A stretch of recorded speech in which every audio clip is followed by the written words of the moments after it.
The situation in South Sudan, as we speak right now, is particularly very concerning. We have 1.7 million people who are externally displaced as refugees. We have 1.9 people displaced from their homes, people that have left their homes from when the conflict started in December 2013.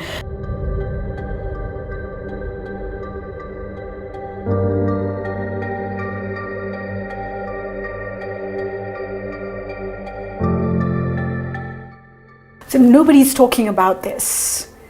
Why is nobody talking about this?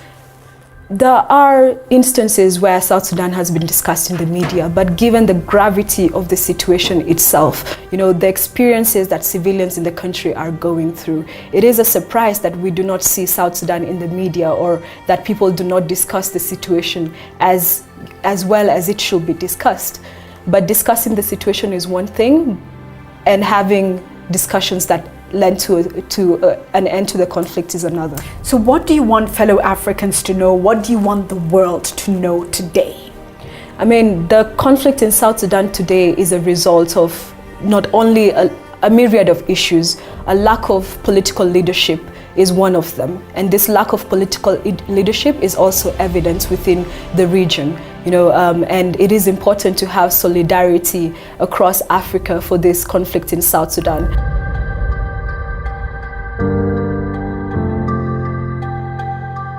This agreement has not brought an end to the conflict. It has not brought an end to the corruption. It has not brought an end to the suffering that South Sudanese are going through. So it is important that there is collective support from all this, from all these institutions and areas of governance and areas of business, to ensure that South Sudanese leaders at the end of the day can account for the human cost, for the financial cost, for the cost of the conflict in South Sudan itself. It's been decades. I remember in the early 1990s working on the Lost Boys moving down from South Sudan, and for me in many ways it seems unbelievable that decades later South Sudan is still in crisis.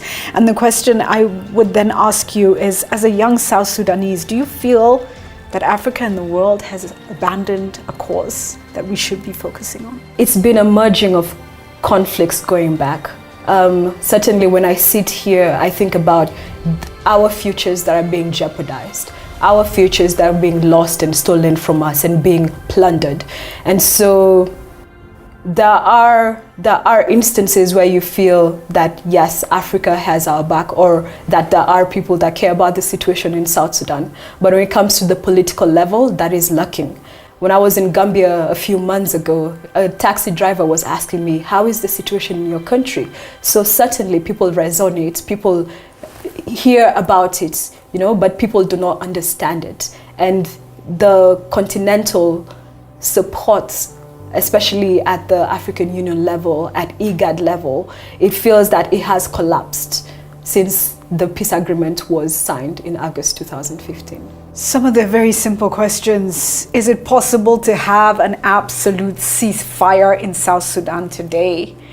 We have to ask ourselves, do South Sudanese lives matter? And if they matter, why are we not putting our feet down for the children, for the men and women of South Sudan, for that society? What can be done? What must we do? Let's do it. Final words to those who could make a difference. What would you say? Let's all take action to remind every single South Sudanese, that their lives matter.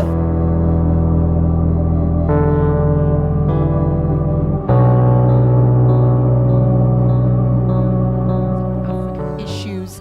This is a two-part special series on South Sudan. You can use the hashtag #TalkSouthSudan on social media. The situation is dire. There is strife. There is also famine and possible economic collapse. And the question we're asking is, how can we play a role in transforming this situation? You're watching the Africa Leadership Dialogues, and I am Julie Gishuru.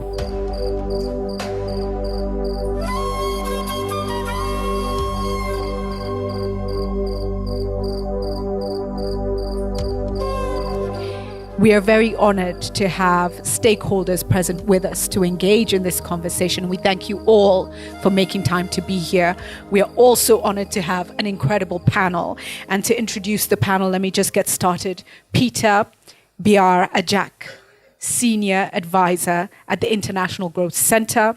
He's also a fellow of the Archbishop Tutu Leadership Program and has been doing incredible things in this space already. Thank you so much, Peter, for making time to be with us. Also with us, Nyagwa Tut, South Sudan campaigner and Sudan campaigner as well, right?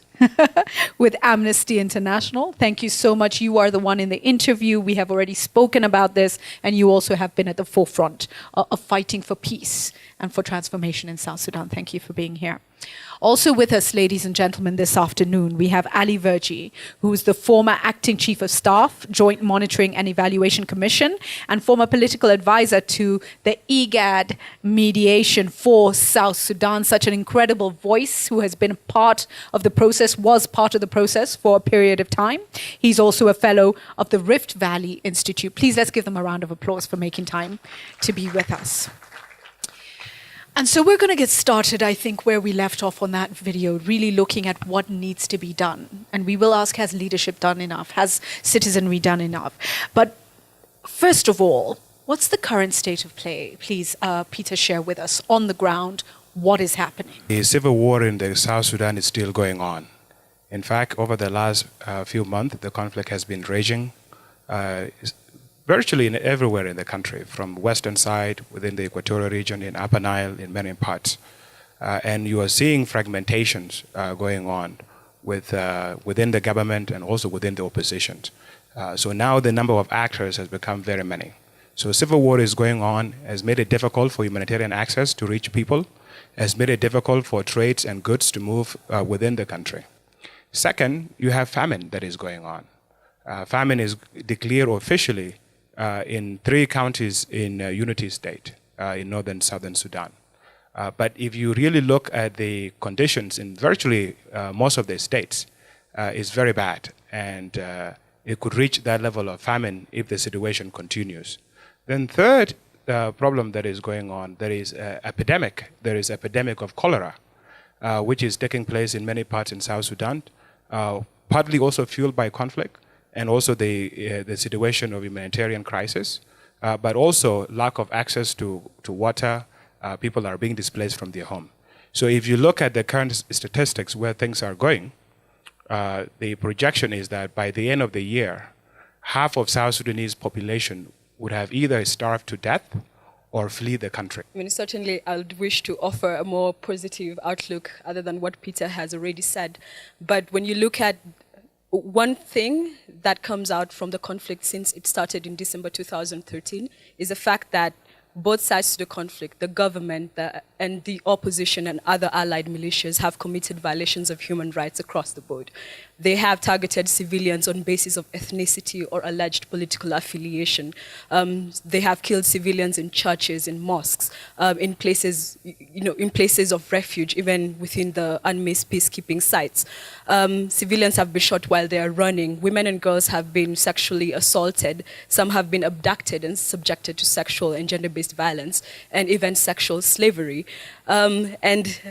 Amidst all this, there's also both sides to the conflict, the government and the opposition, also blocking humanitarian access from reaching the people, because it's not every single individual that can make it to a UN mission base in the country. Others have to flee to the bushes, to the swamps, to other areas where they're hosted by communities. But given that the country, in the last 3 years, people have been running back and forth and have not had the time to cultivate or settle down. There's the dire need for, the food situation is critical, yet there is no humanitarian access being able to reach people.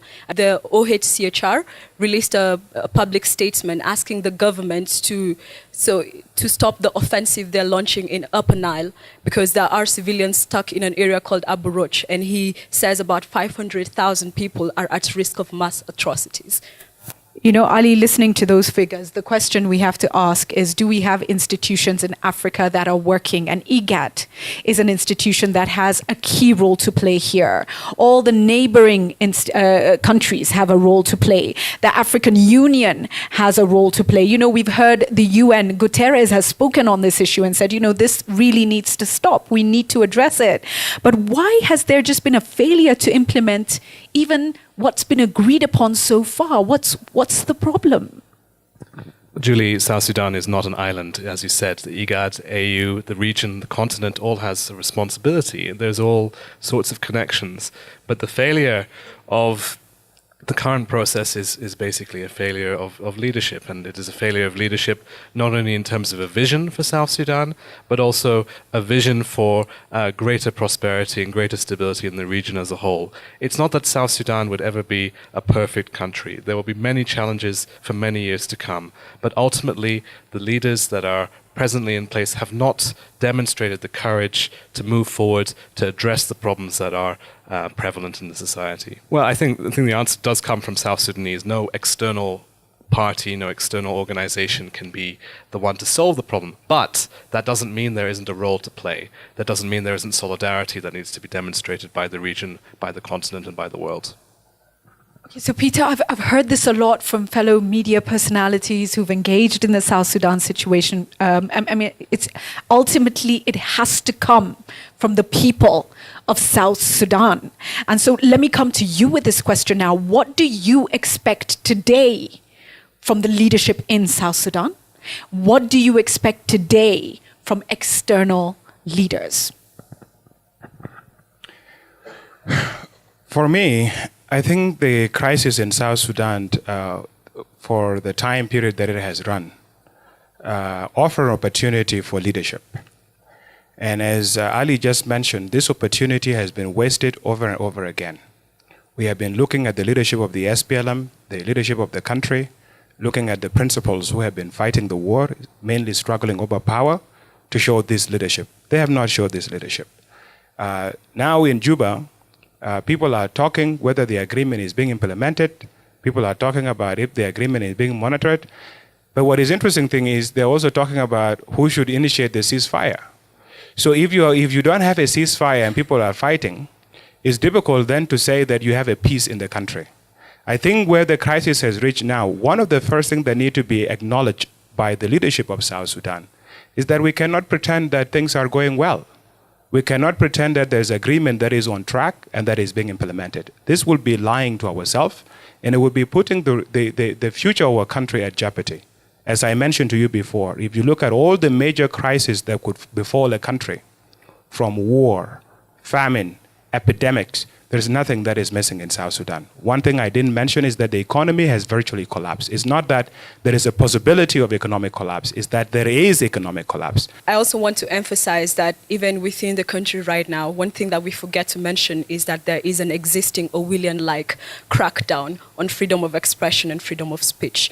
And even within this crackdown, there are very brave people within civil society, within women groups, within youth forums, people like Anna Taban, who are, taking an extra step to come out and, lead from a different forum, say, this is what we want. We want change in this country.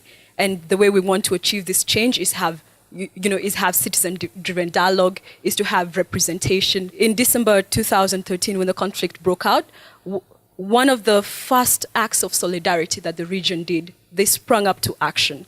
And the Peace and Security Council established the African Union Commission of Inquiry on South Sudan. The report of this commission was released in September 2015. And one of the issues it recommended was the establishment of a hybrid court, because what was recognized was that there is impunity across the board, not only for the conflict that started in 2013, but for other conflicts. And how do we address that? But by ensuring accountability. Stay with the Africa Leadership Dialogues.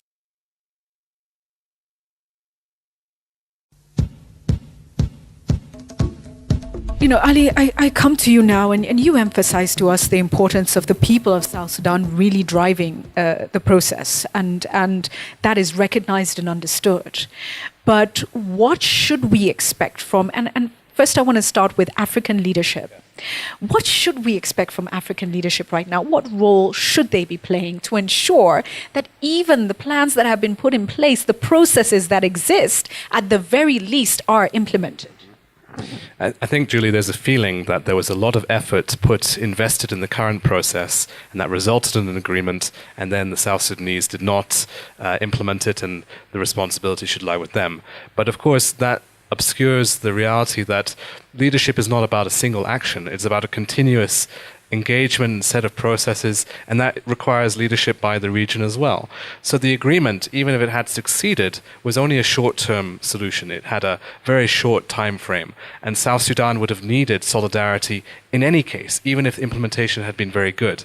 Obviously, it hasn't been very good, and so that means there's a renewed requirement, a renewed need for greater effort, because crisis does not stop at the borders. It's not only about the flow of people across borders, it's also about the loss of potential for the region, the loss of ability, another lost generation of South Sudanese growing up outside their country or displaced within it. I want to engage now, and we'll come back to the panel in a moment, but I do want to come to the floor and get a sense of how you feel about this situation. And you know, I will call on some specific people who are working on several different areas of advocacy.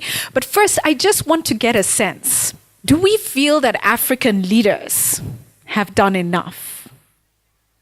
If you feel they have, please put your hand up.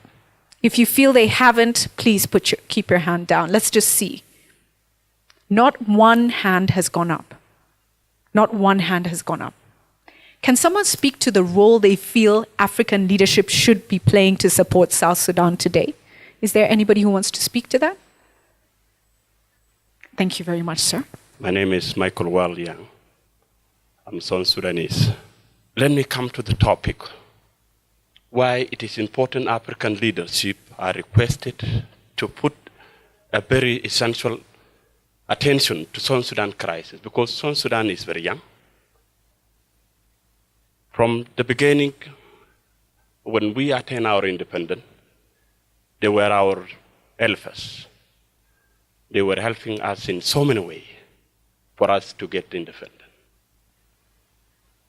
And the world was putting much attention on South Sudan to get their independence. And after we get our independence, it seems everybody was washing his hand or her hand from South Sudan. Like we have get whatever is enough for us to get. No, that's not the right thing. They would have to still continue to monitor and see how are we governing ourselves. The reality is this, there is a problem in South Sudan, and who is going to address it if Africa fail? Can we look for the alternative now rather than later? Thank you very much. What a powerful statement. There's a problem in South Sudan. Who's going to address it if the Africans fail? The appeal was that when we took South Sudan, when we saw South Sudan there with independence, we should not have walked away, or we should not have taken sides. We should have simply let a young country or helped a young country to grow. Bishop Moses Dengbol. Almost half of the people are moving away from the country, and more of those are displaced, either within the UN camp or within the churches. And then so many people are dying on a daily basis. This is the story of South Sudan. And then we have the constitutional crisis coming ahead of us that could even fuel more conflict in 2018. What are you thinking about your country that you have struggled for so long, that you have suffered for so long? Is that the South Sudan you wanted to see? I am sure with those questions by their colleagues from the region, they will be able to find a solution. Julia, we are doing quite a good work. At the moment, as I speak to you, most of the churches are full. In fact, as I talk to you, it is only yesterday that the government forcefully removed IDPs, over 5,000 IDPs from my church compound. And they came there, they were sleeping there. I come out in the morning of a night, I actually step over people. And of course, these people are from 10 tribes of South Sudan. When they came first, they were kind of did not want to see one another in the same compound. But after some time, sitting with them, discussing with them, sorting out some issues, they became friends. If I had time, I could give you examples of how I now have a very serious hope that South Sudanese can live together as friends based on that. So the church is hosting people and is even providing some food for the needy and building peace. What we need is more support from our friends around the world, which is already being done, and we need more support even from the international community. Thank you. Peace building, reconciliation, and healing is one of the really arduous tasks that has to take place. And so we thank you and recognize your role that you're playing already. And Gordon Lam, where are you? In a moment, I will come to you to tell us more about peace building. But first, the gentleman here had his hand up. Please do come forward. Thank you. Here, if you may. Thanks, Julie, for hosting us. My name is James Orema. I'm a member of IO. The question which you asked about the African leaders, have they left Southern Sudan? If you saw it, many people did not even raise their hand. It's true. We have been left on our own to sort it. Some of us, all our life, we have grown out as refugees. We have sacrificed all for that country. Today, we have been left alone because of interest. The region have got interest in what is happening in South Sudan. Some of them are even fueling it. We have seen in the history of Africa, here in Kenya, you can't resolve problem by isolation. Kenyatta, the British tried it. They isolated Kenyatta Senior. In South Africa, Mandela was isolated. But it didn't solve any problem. You can only solve problem in a country by bringing leaders together. Provide an opportunity for people to engage themselves. Thank you so much for that. From there, I want to go to peace building. Gordon, really, please do stand up and share with us. On the ground right now, what are the challenges you're facing, and is there hope? What's the way forward? Of course, the dynamic of conflict keeps changing, and the dynamic of conflict, children, women, and elderly, because the fighters do not despair and do not respect properties and civilian properties. This has affected the social fabric of the communities. There's wide raping, there's a wide range of killing, forced disappearance, and destruction of properties and looting. Now, if you look carefully, the situation is completely growing from bad to worse. And the attention of the regional leaders is not actually helping South Sudan.